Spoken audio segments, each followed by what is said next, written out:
ako'y naguguluhan. Hindi ko maunawaan ang mga nangyayari. Lumalaw na eh.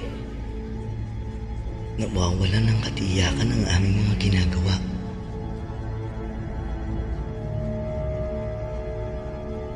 Tinatawag nilang si Jesus na hari ng Israel. Bakit? Nasaan ng kaharian? Abot kamay na niya ang kapangyarihan, ngunit ayaw niyang sunggaban.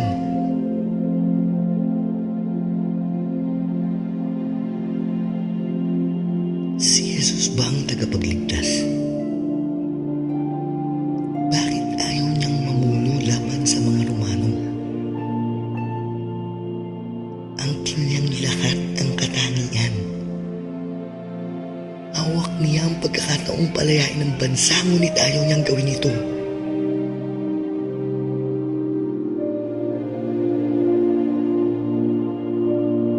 Siya ba ang Mesiyas? Ang Kristo? Inaakit niya ang mga mamamayan. Naakamit na niya ang kadakilaan. Para ano? At para saan?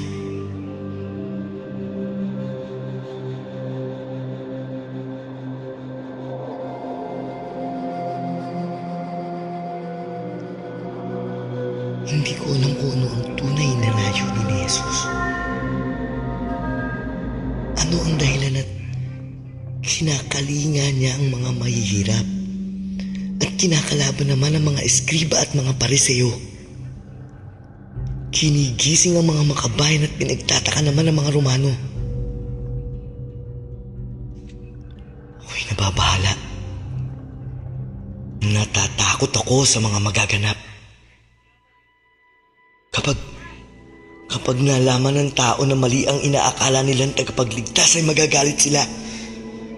Magkakagulo ang buong bansa. Mag-aalsa ang mga makabayan.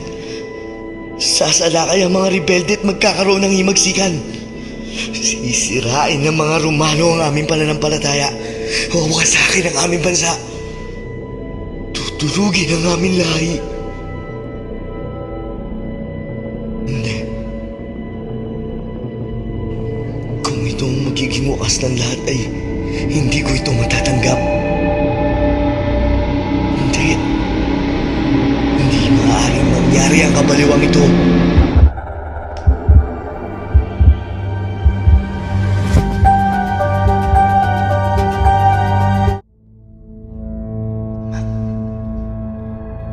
Sanhedrin.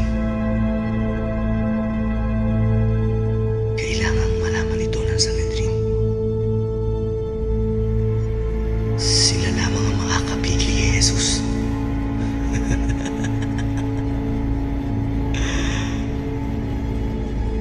Hindi na ako magkakamali.